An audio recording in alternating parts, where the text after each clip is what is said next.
thinking some of the concepts in terms of normative assumptions and some of the evidence. And I'm going to emphasize in particular the importance of two things. One is information environments in open societies or closed societies, and one is cognitive skills in coming at accurate judgments about trustworthiness, particularly of government. And this is all part of the project, which is obviously the World Value Survey, where I draw on a lot of the data, and the TrustGov project as well. So what's this about? Well, the book has just come out, and what I'd like to do is talk about four things. First, the theoretical framework, going back to the classics and thinking how do they need to be updated. Then I'll talk about the research design and the ways in which we can combine performance data, which is objective, with perceptions of how far governments are trustworthy from surveys conducted by the World Value Survey around the globe. I'll talk briefly about the results, picking out some of the key findings with data visualizations and the conclusions. And all of this is from the book In Praise of Skepticism that we mentioned. And the subtitle, of course, is From Reagan, Trust But Verify, which is originally from Russia when talking about arms verification. So what I'd like to do is basically start with a nice metaphor, and it's a familiar one. It's the one about the frog and the scorpion. And both of these were on one side of the riverbank, and both of them wanted to get to the other side. So the scorpion said to the frog, look, can you give me a lift and I'll go on your back and we can both get to the other side? And the frog thought about it for a bit and he said, well, that would be dangerous because you might harm me and then I might drown. And the scorpion said, no, I mean, that would not be in either of our interests. After all, I would drown along with you, so we'll be safe. So the frog agreed eventually and said, okay, hopped on the back, and halfway across, of course, the scorpion stung the frog and they both drowned. And the frog said, so why? And the scorpion said, well, it's in my nature. So what that really says is that trust per se can, of course, be very positive. It can allow all sorts of good things for society, for communities, for individuals, but it can also have negative consequences, particularly where it's naive, credulous, or where people trust the untrustworthy. So what I'm going to do today is just give you the highlights and make essentially 5 key claims. The first is that we need to challenge the assumption, which is pervasive in the literature and in popular opinion, that trust always has beneficial consequences, and focus less on individual level trust than on trustworthiness, the relationship, which is a principal-agent relationship. And I'm going to argue that from the perspective of the authorities, trust and legitimacy are always valuable. If you're a government, you want people to follow the law. If you're a medical authority, you want people to follow recommendations to, for example, socially distance or to take the COVID vaccination. If you're an expert, you want people to listen to your opinion. But from the point of view of citizens, the average person, there can be positive virtues and there can be problems as well which arise. And particularly if we don't make judgments which are accurate about agents and agencies which actually are trustworthy. If you're confronted, for example, by a Bernie Madoff scheme, and should you put your life savings and invest them with them? If you trust, then of course, everything can be taken away. Should you take Invectamine, which is a horse medicine, to save you from COVID? If you trust, then you could have problems for your family and your health. So we make accurate beliefs, but also erroneous beliefs about trust. And there's 2 problems, one of which is very familiar and which we talked about for endless amounts, which is cynicism. That's where you have a trustworthy, for example, vaccination, but people don't trust it. That's cynical mistrust. But the alternative is what really has not been emphasized in the literature, even though it's something which we're very familiar with, and that's credulous trust, which is where we trust the untrustworthy. So if we need to have rational and informed beliefs and judgments and evaluations, where do they come from? So I argue that on the one hand, it's your information. The more cognitive skills, the more knowledge, the more background information, the more you can judge future trustworthiness. If you know something about government, if you know how departments work, if you know how elections work in America, you're more likely to feel that they are actually trustworthy and you can judge them accurately. But also what's important is the broader context of the environment, the information environment. And so if you live in a media bubble and you only have one-sided information, that's going to be a problem. And in particular at societal level, we have some which are open with plural media, freedom of expression, human rights in order to dissent, opposition parties that will give a criticism of the government, and therefore you have information on both sides of any issue. In other societies which are closed, it's much more problematic. You might have state television. You certainly will have censorship. Opposition parties may be unable to dissent freely and openly or to protest on the streets. And in that situation, it's much more difficult to know whether something is or is not trustworthy. And so what we need to do is not build trust, it's build government trustworthiness.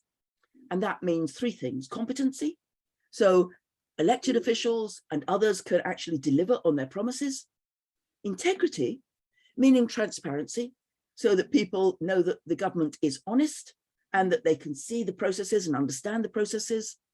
And impartiality, they need to know that public officials are not simply corrupt, lining their own pockets, handing out licenses through clientelism, but actually are in serving the public interest. And there need to be effective institutional guardrails, particularly from a free press and from the media, that can scrutinize and make sure that government is meeting these key standards. And all of this work, which I have written in the book, has led me to my next set of work, which is a project on authoritarian legitimacy. I'll just mention that at the end if we have time, and where we need to go as the next steps in this research agenda. So let's unpack this. And again, this is the book. I'll take a bit from the introduction, the theory, and then skip on to some of the evidence. But obviously I can only dip in here and there because we can't do a whole book in a short talk. So trust is multidisciplinary. Many people come to this, and in WAPOR, of course, we have scholars who work on public opinion from many different disciplines as well. So on the one hand, we have social trust. That's trust between people at the community level, your friends, your neighbors, your family.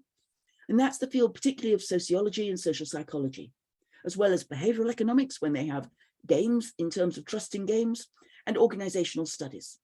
And that's the work of those, for example, like Bob Putnam with his classic on social capital in 1993. Or we have others, particularly those in political behavior, comparative politics, who focus on institutions, particularly those in power of national governance and in civil society. So do people trust parties? Do they trust the media? Do they trust banks and corporations? Do they trust academics and universities? And then finally, we have trust, which is at the global level in other countries and in the agencies of global governance, for example, the United Nations or the World Health Organization. How far, for example, in any peace negotiations, should the world trust Russia in the case of any potential discussions about Ukraine? How far should we trust other countries in terms of international alliances like NATO or the global summit going on right now on climate change? And that's the field of international relations, cultural sociology, and comparative politics. So all of these contribute, and the literature is enormous.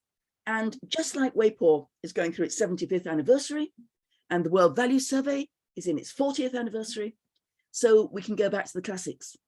And just to highlight, the overall framework, I think, has been very positive towards trust. So, for example, again, Putnam says we have to have trust to facilitate societal cooperation, particularly in weak states.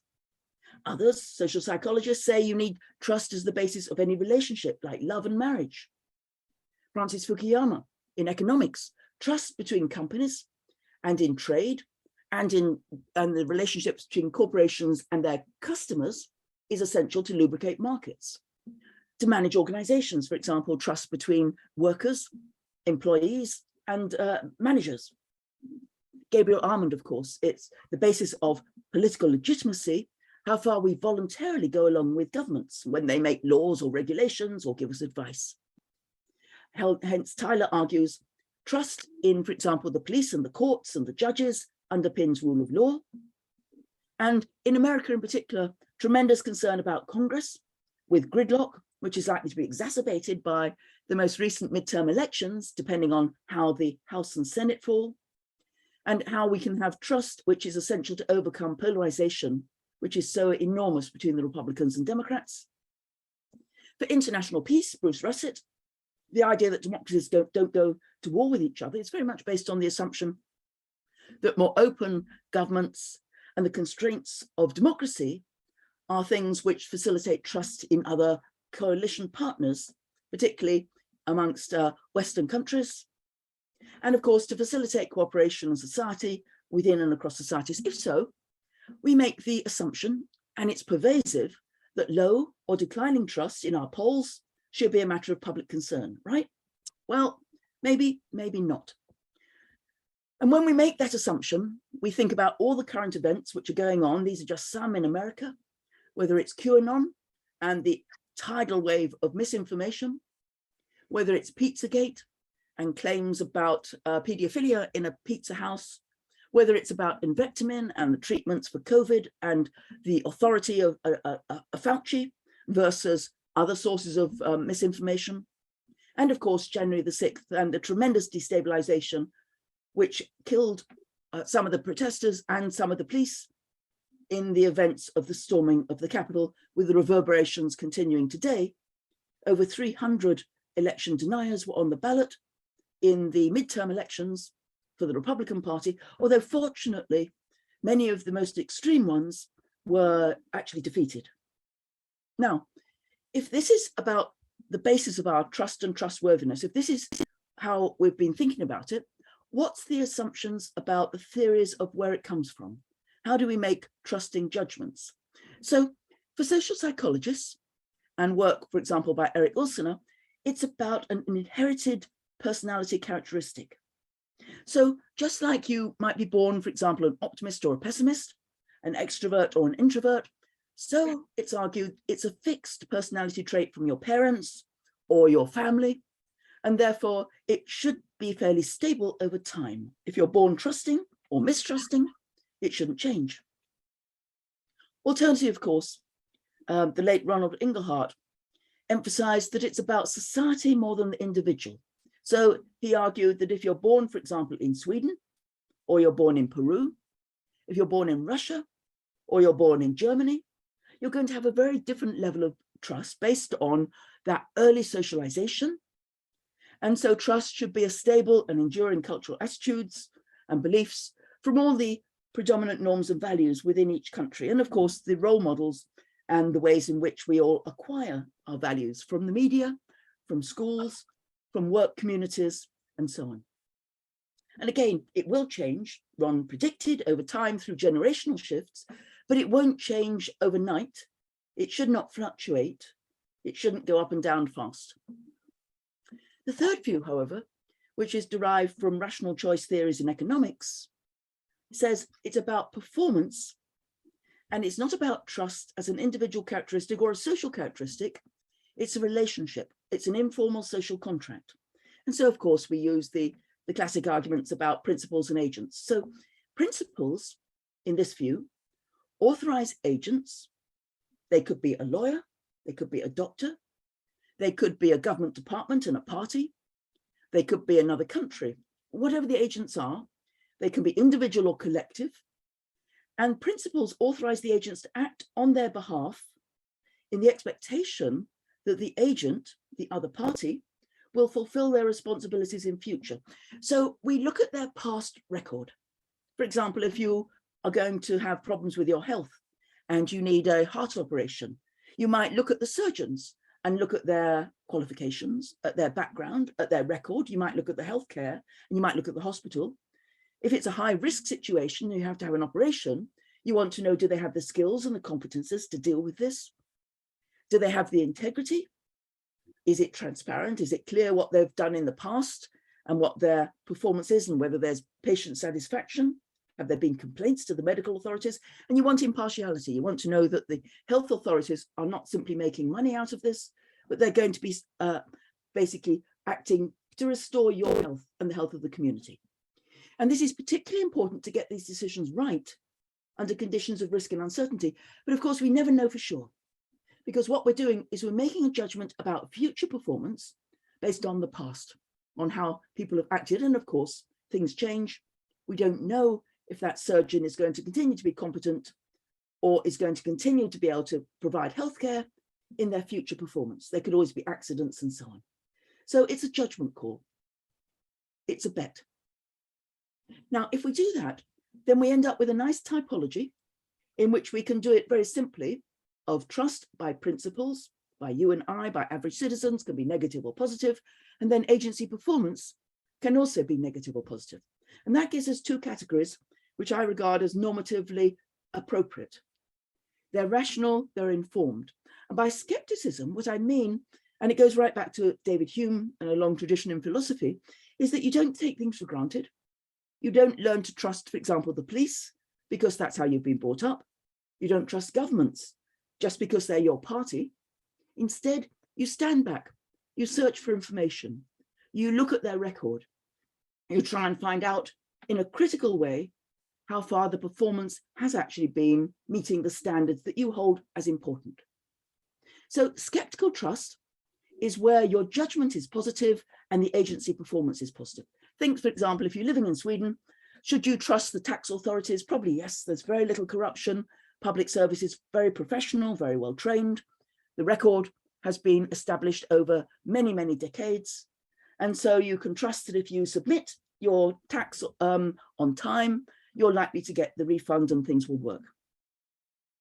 In contrast, however, if the government is incompetent or corrupt or clientelistic, if the government does not have the capacity to process taxes, if we know that there's a lot of other problems in how they operate, for example, in failed states, think about a case the most extreme like Haiti, after the problems they've had through natural disasters and through the loss of their leaders and through poverty and through extreme difficulties in making public services work.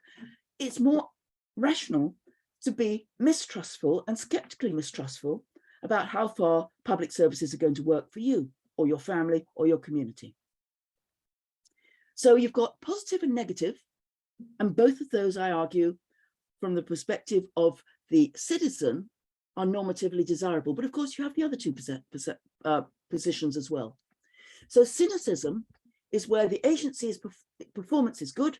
For example, the COVID vaccination works, but people are vaccine deniers. They refuse to get that. They don't trust it. There are all sorts of conspiracies about what the vaccine is going to do to you or your family or your children. As a result, you don't take the vaccine, you're likely to be harmed in your own self-interest because, of course, people die continually and there are other health problems for you and your family and your community as a whole. So if you don't take health mitigation steps, cynicism is a problem.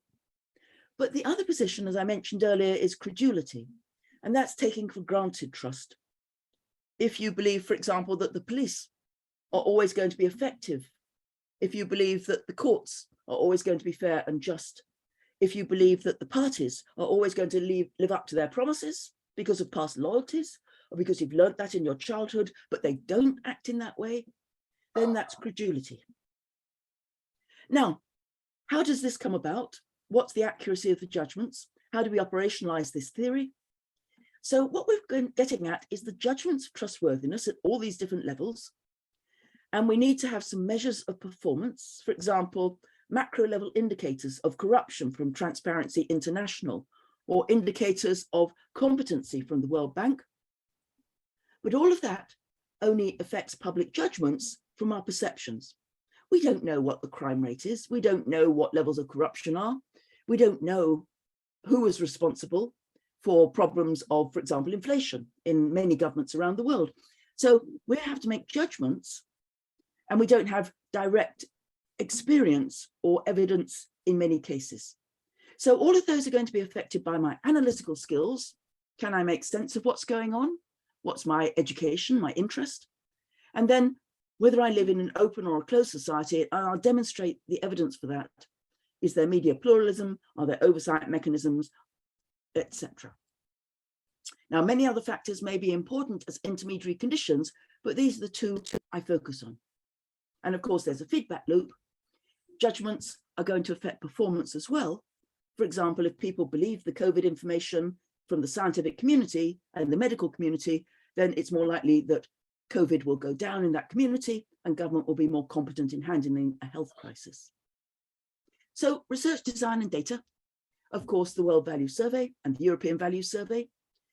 And I'm going to draw on the 7th wave, which of course has been done by all of our colleagues, many engaged heavily in the WAPOR community, and covering 115 diverse open and closed societies, just finishing off in the most recent wave of wave 7, just starting to plan wave 8. And of course, from the very earliest stages, we've always had measures of interpersonal trust, institutional confidence, a wide battery on things like trust in government, trust in parties, trust in television, and trust in global governance was added as a battery with the LegGov project from Sweden. And that's a set of questions about international agencies. And then the TrustGov project funded by the ESRC helped in the 7th wave in 13 diverse closed societies, because we wanted to expand, particularly in some of the world's countries which have not been engaged in the past in survey research in an extensive way. So very diverse, from Ethiopia and Iran and Kenya through to Myanmar, Nicaragua, Vietnam, Zimbabwe, and so on. I'll come back at the end towards questions about whether we can trust the evidence in many authoritarian regimes. We added some list experiments to try and test for that. But for the time being, I'll just show you some of the evidence and we can then come back to the questions about reliability. This is the coverage worldwide through all the pooled waves. And as you can see, very good worldwide. As you know, everybody I'm sure at the WAPOR is very familiar with the World Value Survey. Not so good in Africa and sub-Saharan Africa, but I hope that we'll raise resources that will allow us to do more work in some of the poorest countries there. But very good in terms of Latin America, Central Eastern Europe, Asia, and growing in terms of every wave, having more countries and more partners. We very much welcome partners from the WAPOR community and elsewhere in the 8th wave with field work for that, which will start on the 1st of January, 2024. This is what the countries look like in the 7th wave. And what I'm doing here is I'm looking at their characteristics in terms of 2 factors. One is freedom of expression from the Variety of Democracy project, which is essentially one which covers things like media pluralism, rights to expression, alternative information sources, and so on, censorship, state ownership. And that's a 100-point scale with cases like China as the lowest, Denmark and the Netherlands as highest. And then the vertical axis is liberal democracy, again from VDEM. So this isn't the survey data. This is classifying the societies which are in the World Value Survey 7th wave. And I've put the green countries are the ones which I've classified as open. Of course, they're mostly post-industrial, but not all. So we have a number of new democracies, South Korea, Slovakia, Tunisia at the time that we did the survey, Peru, Argentina, Croatia. And then the closed societies, with the most closed in places like Belarus, Azerbaijan, Russia, Iran, Thailand, and so on. And you can see it's not a perfect relationship. Some countries have more or less freedom of expression than you might expect from their type of regime, but it is a clear relationship as well. These are the items in the World Values Survey. This is the factor analysis, and you'll be glad to know I'm not going to cover them all. I'm simply going to talk a little bit about the national governance. So obviously we have items on global governance, confidence in NATO, etc., confidence in social movements, in the media, out-group trust, in-group trust. I'm just going to look at a battery focused on Parliament, the government, parties, and also the civil service. We have continuity, and they've been well tested, and they come together as a nice scale. And the measures can be used in a very simple research design. First, we look at each society, and we look at their trust in government and in diverse agents. Then we need measures of performance, ideally objective, in other words, independent of the survey rather than subjective, like how do you think the economy is going? And then we compare the two. The higher the correlation, the more accurate the public's evaluation, the more rational, the more skeptical. That's the assumption. And so it's not without requiring complicated models. We're simply looking at correlations at societal level, at the macro level, between public trust and performance. let's look at the results. And I hope we'll have time for a good Q&A. So first, what I'm doing is taking a range of standard developmental indices. These are the ones we're using all the time in any sort of developmental work. So, for example, levels of economic growth or economic development, unemployment, inflation, and so on. And these are derived from official statistics aggregated by the World Bank. And they're lagged for the years before the 7th wave survey in each country. And then my measure of trust in government is a 100-point scale, standardized, including the measures of I mentioned earlier, confidence in government, parliaments, parties, and the civil service for each society from the EVS, WVS. And the classification between open and closed societies is the one I've just presented. So what's the relationship? And these are simple, straightforward correlations, not multivariate analysis. One could obviously put in a lot of different controls, but often there's multicollinearity, so it's easiest just to look at the straightforward correlations. And what do you see? If we look at first the open societies highlighted in green, we have almost 30,000 respondents, 25 to 43 societies. And you can see that the relationship is pointing in the predicted direction, and it's often significant. So, for example, the higher the level of economic growth in per capita GDP, the greater the trust people have in government. The higher the level of economic development, much greater the trust. Unemployment, negative, of course. The worse the unemployment, then the more people don't trust their government. The more the inflation, they don't trust, although that's not significant. I think it would be probably in the 8th wave if we replicate this, because inflation is now very salient, whereas it wasn't so much in the years that we were covering the 7th wave. The more that there's economic inequality and the rich get richer, then that's very negatively related to trust in government. And of course, the more egalitarian, the more positive. And then if we take some other social indicators, because it might not be that economics is the critical thing, higher secondary education leads to greater trust. Homicide rates, which is a good indicator of security in your community and your society, negative, very strong. Longevity and maternal mortality don't prove to be significant, although they do point in the right direction. But again, we shouldn't assume that every single indicator works exactly as predicted. What about the closed societies, however? And here again, we have 30,000 or so respondents, and again, a good range of different societies, as you've seen. And it turns out that only one of the development indicators is significant, unemployment. All the rest turn out to be statistically insignificant.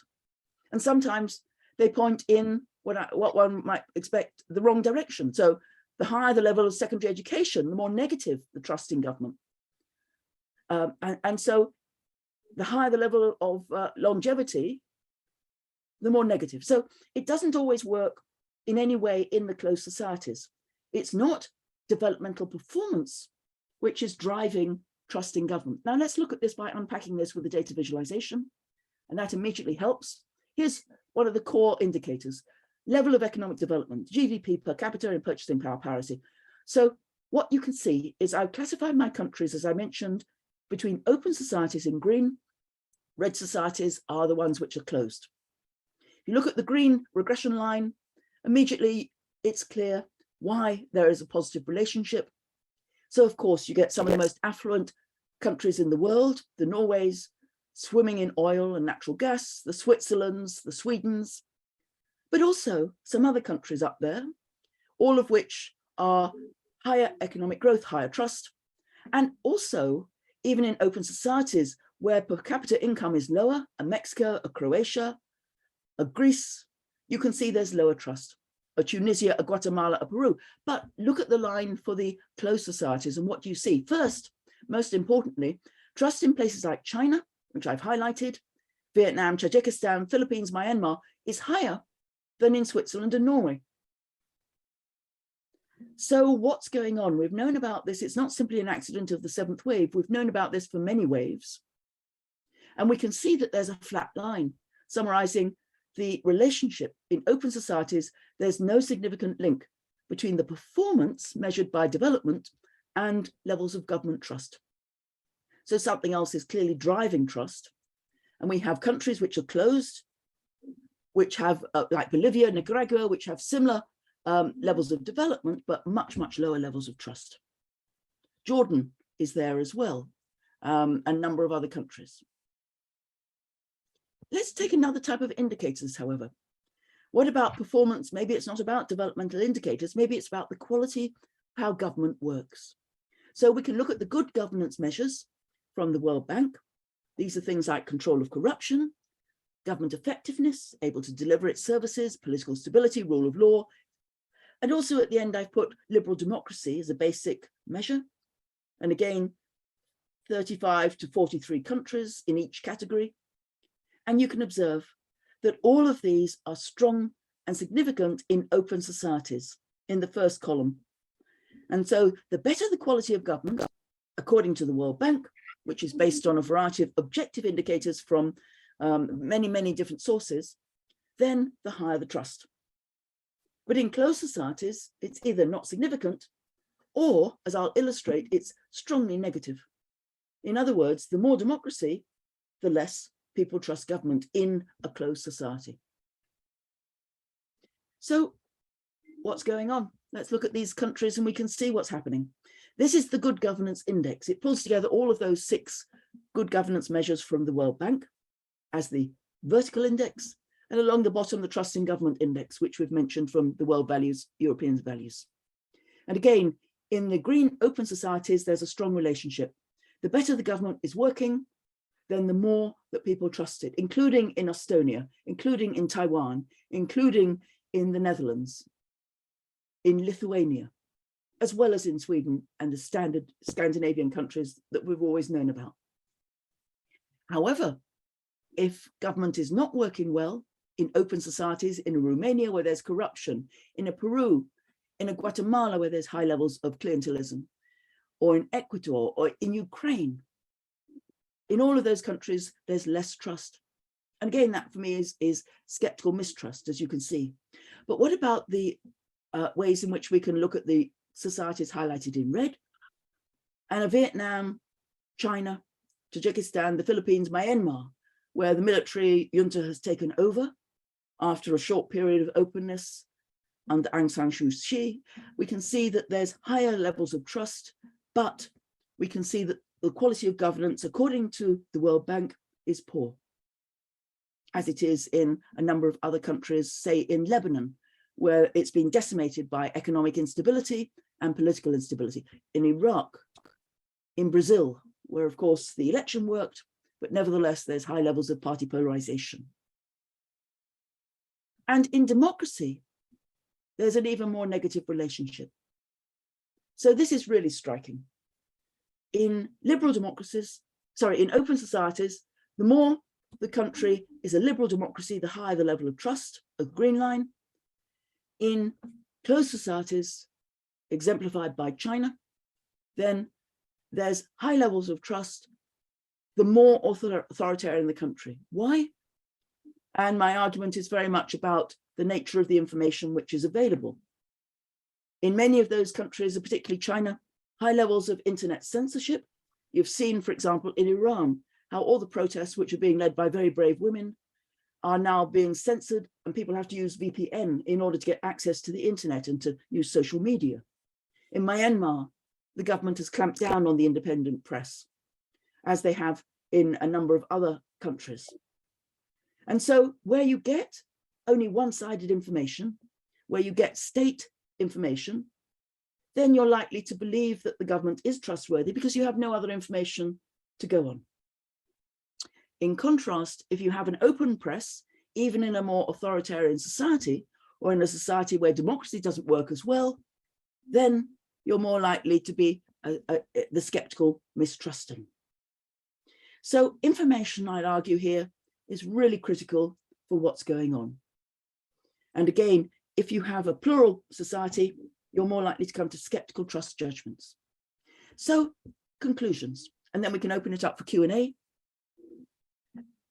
Trust has always been thought really predominantly to be positive. And again, it's very difficult to break out of that framework because it's so endemic. We are very worried about the consequences of trust. There's been an enormous literature on that. And we always want to, quote unquote, make sure we can, quote, restore public trust. And my argument is, no, that's the wrong thing. We don't necessarily want to restore public trust. What we want to restore is government trustworthiness, or more generally, the trustworthiness of the authorities. We don't necessarily want compliance where we have demagogues, or where we have corrupt leaders, or where we have criminal gangs, or where we have problems in terms of international relations, of unreliable alliances. We need to be skeptical, not trusting. And we can easily make mistakes. We can fall into the trap of being cynical about things which are trustworthy, or credulous in trusting our own side. And I don't need to go all the way to China to explain that. We can think about the big lie in the election, where 70%, according to a series of polls, 70% of Republicans continue to say that Biden was not elected legitimately, and that the election was fraudulent, stolen, corrupt, you name it, endemic throughout the Republican side, including amongst many, many candidates, 300 standing for electoral office, according to the Washington Post, were election deniers. So we need to improve both cognitive skills, education, and then open societies with information environments where we get many forms of information. And of course, even in a plural country, we can still shut ourselves off through media bubbles and only listen to one side or the other. If I only watch, for example, Fox television, or I only watch CNN in America, I'm likely to get a very different view about the accuracy and effectiveness of American elections. And we need to build the trustworthiness of the authorities. In particular, how competent are they to deliver on their promises, rather than making populist magical theories which never come through. They need to have honesty and integrity, as we've always been a big agenda for the international community ever since the mid-90s. And they need to be impartial, not simply serving their own interests, but standing for the public good. And in particular, if we can't change politicians or parties or government officials, what we can do is we can strengthen the guardrails. And the more that we can defend and promote and facilitate a free press. And by the way, I would emphasize that the role of polling organizations is also part of this.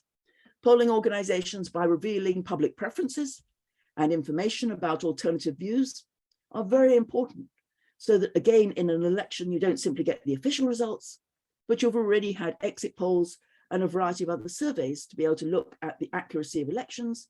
Two-sided information, more than one source, is always going to provide a better source of judgment than any single source, for example, about whether there has been or has not been fraud in any election. And Warren Matofsky always argued for the virtues of exit polls as one of the ways to give electoral trustworthiness. So what do we need to do next? Well, I think my own agenda is very much thinking less about democracy, which we've had an enormous literature on throughout the third wave, and more about authoritarianism, particularly the legitimacy of authoritarian regimes. And we've always rather discarded that view, particularly those who focus on countries like Russia or China, or any of the other authoritarian regimes around the world, assume that you've got military power, i.e. the ways in which you can control the police or the security forces, and you have coercion, and you have clientelism and corruption, you have licenses to go out to friends and keep elites on your side. But is there genuine popular support, both for authoritarian regimes, authoritarian leaders like Putin, like Xi? And also, this is the big issue, I think, which we really have to bring into our surveys. What's the attitudes and orientations towards soft democratic norms and practices?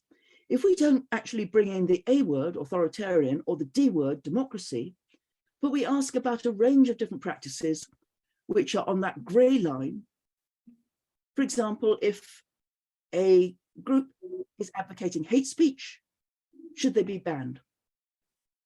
If there are issues of challenges to elections, should those be restricted? If there are attitudes being taught in schools or values being taught in schools that we disapprove of morally, should they be included in the curriculum? Those sorts of soft democratic norms are very much involved at the heart of backsliding. And we need to work out not just whether the public supports democracy in the biggest sense when you ask them directly, but indirectly, how far they actually do approve of the underpinnings which distinguish liberal democracy from authoritarian regimes. And that, for me, is where I'd love to see the WAPOR community moving in our surveys, as well as in the World Value Survey, to really try to think about the challenges. And maybe, and this is the big hypothesis, maybe there is much more support for the needs of security and order and effective, quote unquote, decisions without the messiness of democratic bargaining and compromise, even in rich countries and even in countries which have a long tradition of liberal democracy. That's where I'll leave it. As I mentioned, I'm happy to talk about the list experiments if there's interest. And the book just came out really in September. It is now published and it's all available electronically. And I very much welcome your thoughts and ideas and look forward to your comments as we come to the Q&A section. Thank you very much.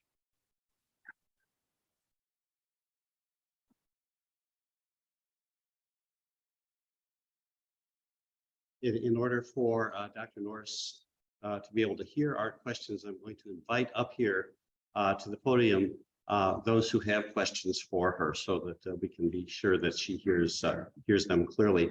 And while folks are coming up, I'll start, Dr. Norris, with the first question. I apologize. My plan had been to have finished your book before the meeting, but that didn't work out. I got to page 80, and it's still upstairs. Maybe the flight home I'll be able to finish it. My question is the implications for your research on trust, for trust in public opinion research and in findings from our work. What insights do you have to share with us regarding that question? No, that's really good because, of course, right now we've had questions about the polls in America. As you know, the polls overwhelmingly said towards the end that there would be a red tide. And of course, it turned out to be a red ripple at most. And we'll have to see what's going to happen with the House. That's probably going to go Republican, but the Senate is still on a knife edge, and we don't know. The latest polls said maybe the Democrats can hold it. So there was a tremendous framing of the election from the polls. And in particular, what's happened in America is there aren't just polls, there are, quote, Republican polls and Democratic polls. In other countries, I think it's far more neutral. If you go to a British election, nobody says I mean, there are alliances, obviously, between parties and pollsters, but nevertheless, the major polls which are published and which have authority and which are seen as credible are the polls like Mori, like Ipsos, that are neutral and are published and have alliances with the press. So the ways in which polarization in America has taken off means that even the polls themselves are now increasingly done. And there's a hall of mirrors. So the polls basically are being reflected because the press has also become more polarized, partisan-wise.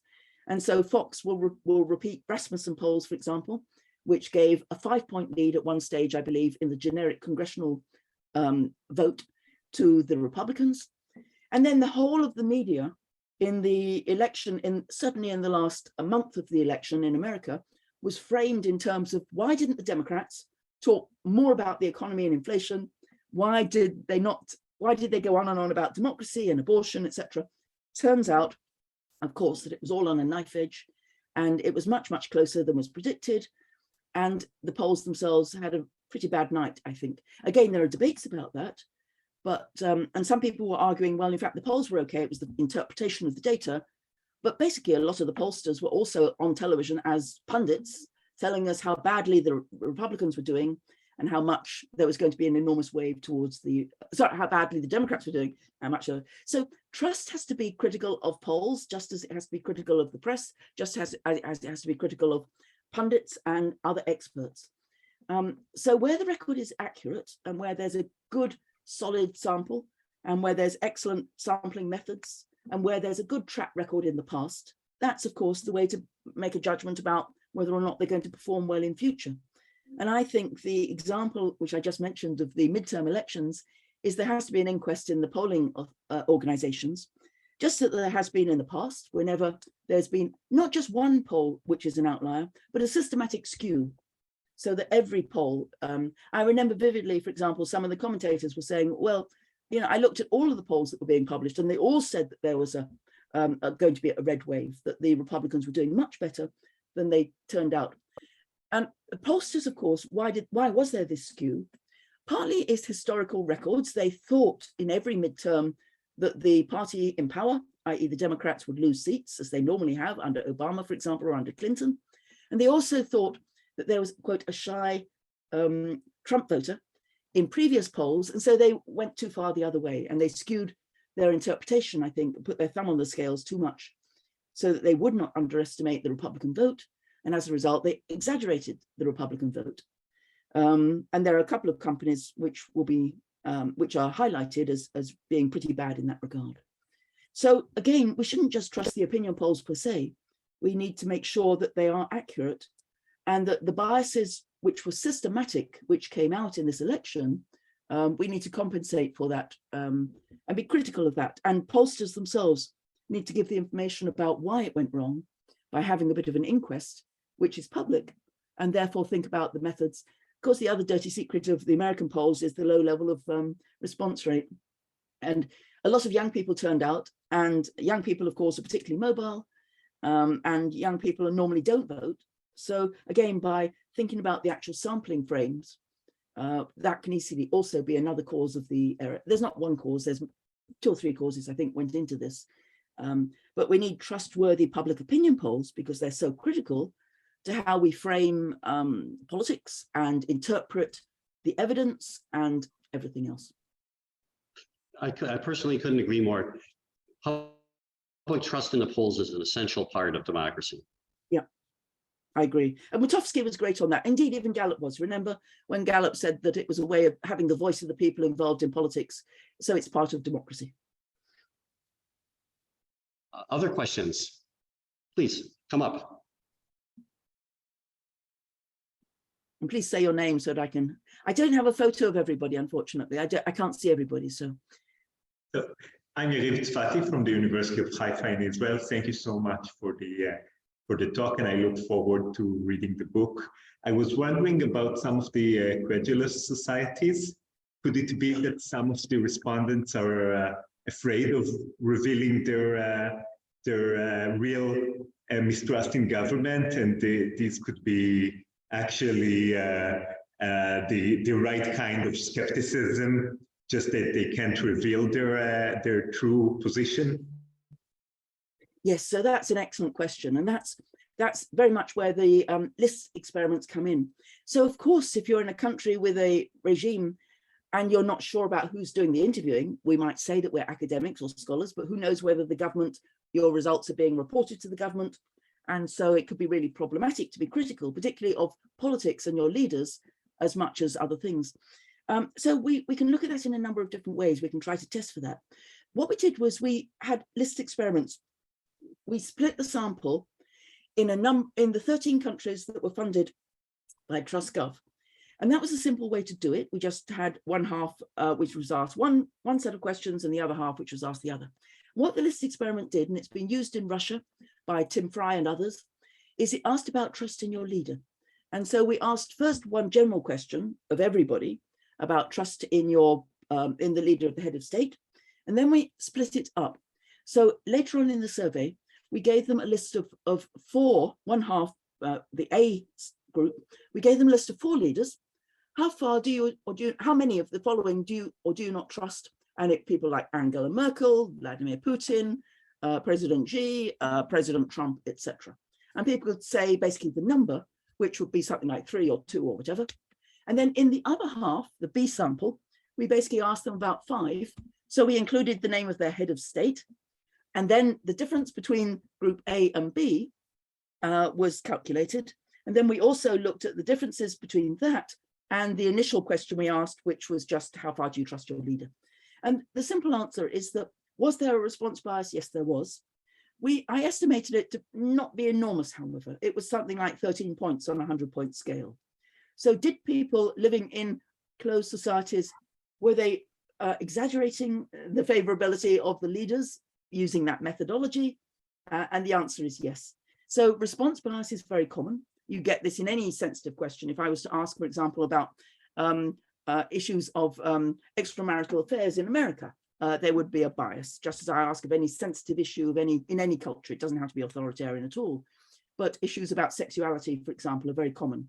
So there was a response bias, but the point is it wasn't big enough that it would actually explain the enormous differences that we observe between the closed societies and the open societies and how people trust government. So yes, people are self-censoring, and I think that's particularly true in sensitive issues. If I was to ask about transsexual rights, for example, in Britain or America, highly controversial, and people might self-censor their real views. So attitudes towards government or parties, they might also censor their views in countries where they feel they might be penalized for expressing dissent. For example, if you were to talk in Russia about the Ukrainian war, you might not want to be honest in your views, because who knows what might happen to you or your family if you were expressing real dissent against Putin and the war, which has been now going on ever since February. So yes, it's a common problem. And what I'd like to do in the next surveys, in the World Value Survey, is also replicate the list experiment in a slightly different format, but nevertheless replicate it across all of the countries to really see how much it varies according to self-censorship should be stronger in the most repressive countries. We don't know if that's the case. Most list experiments have only been used in one country, but I think they're a very simple but effective mechanism to try to get at this knotty problem, do you trust the data, across a wide variety of other countries as well. Thank you so much. You're welcome. We have time for one more question. Okay.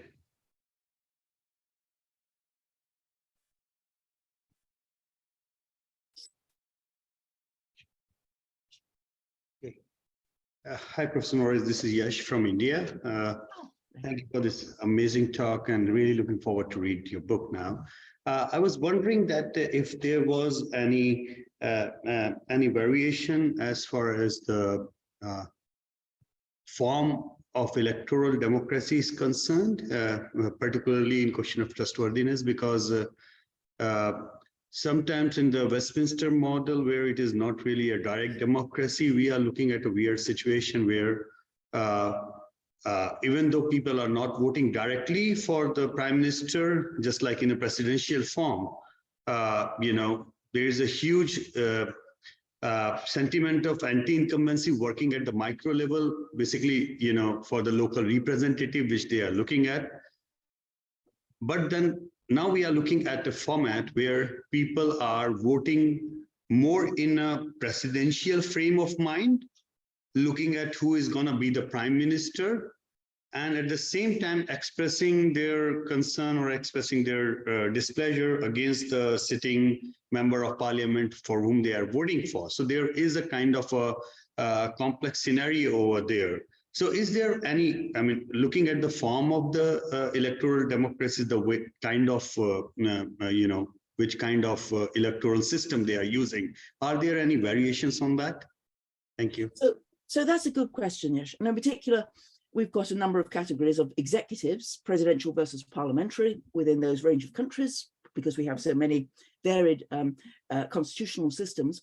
And then, of course, we have the classic distinction between consociational democracies, with consensus democracies, with power sharing and multi-parties in government, versus single party, majoritarian Westminster styles. And the best evidence, I think, is just to think about the winners-losers thesis of Chris Anderson and others. And the argument is always that the more that people have a stake in the system, and this goes back to Leiphart, the more winners there are, so even small parties at least get some representation and ministers, then the greater the trust, because people feel that they have some representation. The more that it's a winner take all, and I think particularly in a case of authoritarian populism, where you have strong us-them dynamics, where essentially, as we know through negative partisanship, people aren't so much voting because they love their party, it's because they hate them, the other side, whoever them is. So in an extreme example, again in America, where you have a winner-take-all presidential system, and you have very tight popular votes, and you have demonization of the opposition, by both sides, although more on the right than on the left, I'd argue, but nevertheless demonization and polarization, then you have a situation of a lack of trust, even if there are beneficial measures being proposed by the other side. Very difficult to get to kind of bargaining and compromise, and very difficult to get accommodation. So even when, for example, the election was seen as fairly free and fair, not without its flaws, but nevertheless pretty good in the election that we've just had, nevertheless, there'll continue to be those who deny the results because it's a winner-take-all system. And some of the election results, for example, were very, very, very close. And as you know, they're still being counted. Just, 100 votes or so was the distinction between the winners and losers. But because of the institutional framework, there's no ability to compromise on those sorts of things. And in a consensus democracy, and you only need to look at the countries at the top of high trust, countries like Sweden and Norway, countries like the Netherlands, countries which use proportional representation, and countries which are parliamentary versus presidential, because you have power sharing, you tend to get a higher level of trust because everybody gets a representative, everybody gets a stake in this, well, not everybody, but more people get a stake in the system, you get more winners and you get fewer absolute losers. So in America, particularly when the party that gets into power in the White House is based on a minority of the popular vote, as happened in 2016, that's a recipe for extremism and frustration on both sides, I'd argue. And again, when you get institutions like the Supreme Court, which are skewed towards one side versus the other, and you get a Senate with the rules of the game, which are skewed towards rural communities, which means again, one party versus the other, all of those structural weaknesses in the system prevent a plural country like America actually having effective representation. And it promotes polarization and it promotes populism, basically with the argument that people are not, you don't just disagree with people on the basis of policy, but they're morally problematic, that they're corrupt, that then they don't have legitimate arguments, they don't have legitimate perspectives. And that's where we are in America right now, sadly to say. I hope that, again, populism is another big topic. And as you know, I've written with that on Ron Inglehart a lot, but the heart of that is this us-them orientation. And unfortunately, of course, it's true in India as well, where polarization around issues of religious cleavages has been exacerbated by Modi, and where the institutions are very majoritarian, except federalism, but certainly the electoral institutions are majoritarian. And again, in a plural country with multiple cleavages, social divisions of poverty and income, divisions of urban and rural, divisions of Muslim and Hindu, divisions of gender, divisions of age, all of those cleavages find it very difficult to be accommodated in majoritarian electoral systems. So moving towards a more proportional, in some ways, would be one of the most effective ways. America is considering some reforms, but they're not really very widely adopted yet. Ranked choice voting has been on the agenda, but we need to change the institutions in order to try to shape public opinion and shape ultimately both trust in government and how we can actually come to a much more plural liberal democracy rather than being pulled apart into the extremes. Dr. Norris, I promise we have just one final question. No problem. Thank you so much. Pippa, it's Sonia Smelly speaking. First of all, I have two short questions, but I definitely need to tell you how much your research has been for WAPOR and how much it continues to be. So thanks so much for presenting the outline of your book. That I have not all that yet, but I'm going to do that right away. I have one substantive question with regard to conceptualization and another brief one with regard to the interpretation of the free press or the freedom of expression.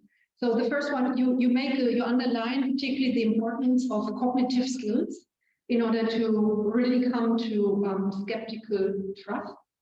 And I wonder, or my opinion or my impression is that there is no such thing as a rational citizen. So just give him as much information and correct information as there can be. So this person is going to come to a sensible conclusion. What I mean to say by this is, do you interpret your cognitive skills in a more narrow way, or do you also think about hot cognition? Because personally, I do believe that relations of trustworthiness are intrinsically also emotional. So is affect also playing a role in this conceptualization? And then with regard to your distinction between closed and open societies, I'm particularly worried about what is happening in open societies. So according to your categorization, also democratic societies, and particularly with a view on the United States, where I would argue that the freedom of expression or the freedom of press is pretty widely interpreted. And here, by contrast, I would argue this is an unregulated market where the freedom of expression is so large and where it is the wonderful business model of going rogue, if you will, of really spreading very polarized information, negative views. Maybe what we are going to see in the near future is accountability when it comes to dominion voting machines that have you said in English that are searching according with regard to Fox News and ONN and all these channels are suing them in court. Maybe eventually something is going to happen there that these broadcasts with a wide reach are going to be held accountable for the misinformation that they spread. But I just wonder what you say about the, from my vantage point, also danger of having unregulated information markets. Looking at Twitter also just comes to my mind. Thank you very much. Thank you. And thank you for the kind words. And yes, absolutely. So maybe there are very few absolute rational citizens. I very much agree. When we look at all the evidence, people are very much driven by their emotions, by their feelings, by affect as much as information. Nevertheless, what I'm arguing in some ways is that that's highly problematic for fulfilling their self-interest and the interest of the community.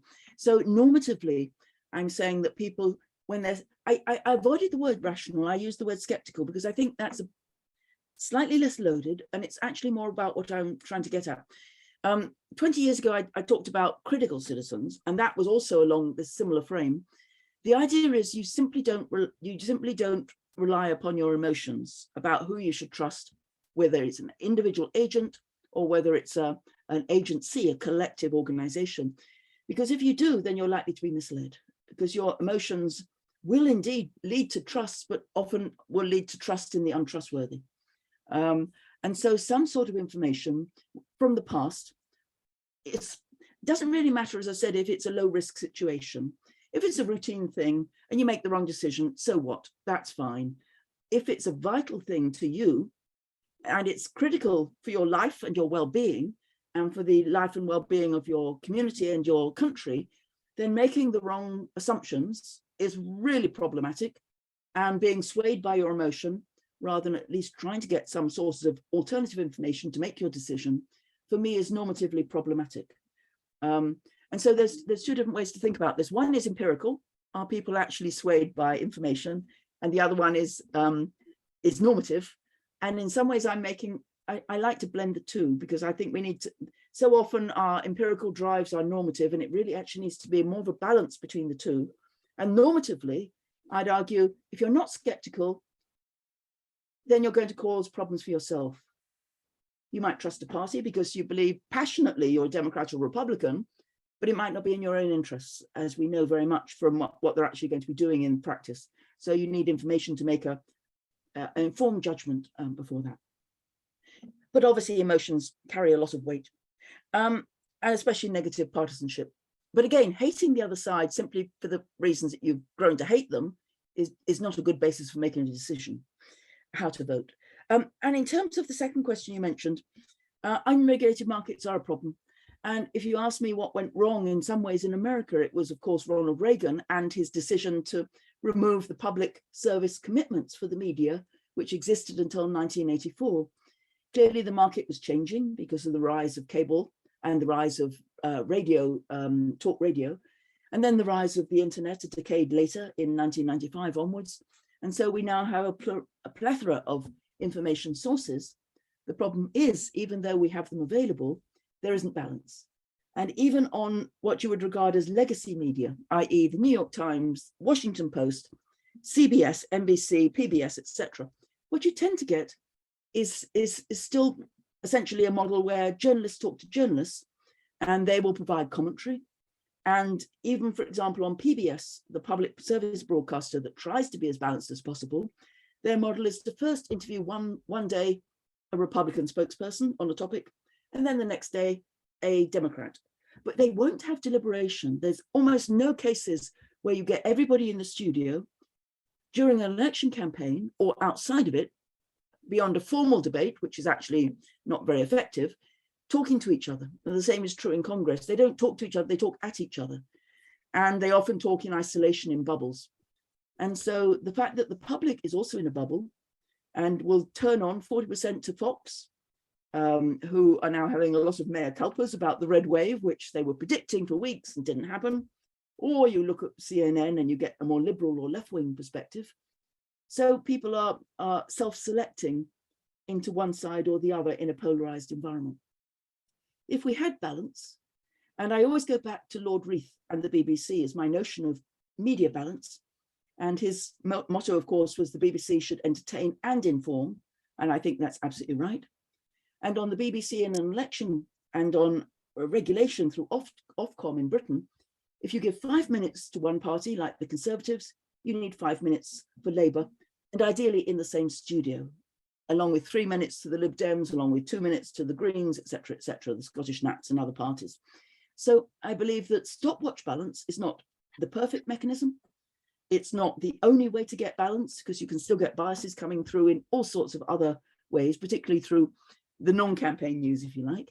But I do think there's a case for public service broadcasters in particular, where they exist, which is not everywhere, but where they do exist, is to have some sort of regulation of the main channels, say over a certain proportion of voters or of citizens or viewers, who have to have some sort of balance, and that those principles should ideally also exist, at least in a plurality in the print media and online as well, although regulating there is almost impossible other than to regulate hate speech. And as we've seen on Twitter, under Musk, in fact, things have gone the other way, because so many of their checkers, their fact checkers and others are actually now out of a job. So Twitter seems to be heading off into the Wild West, and more conspiracy theories and more hate speech and more racism and more hatred is going to be available on Twitter.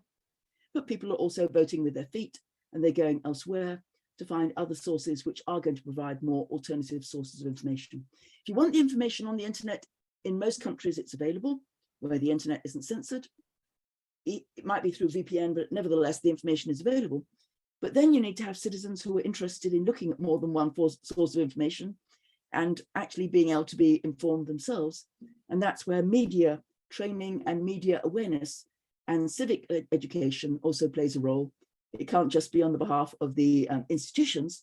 The citizens themselves have to be aware of how the media can be biased and how they themselves can overcome living in a media bubble, if they so want to, and the advantages of trying to get information from a wide variety of sources and to be skeptical, not just to be believing automatically. And I'll end with again, another kind of metaphor, which is when you have children, you teach them don't trust strangers because you don't know them.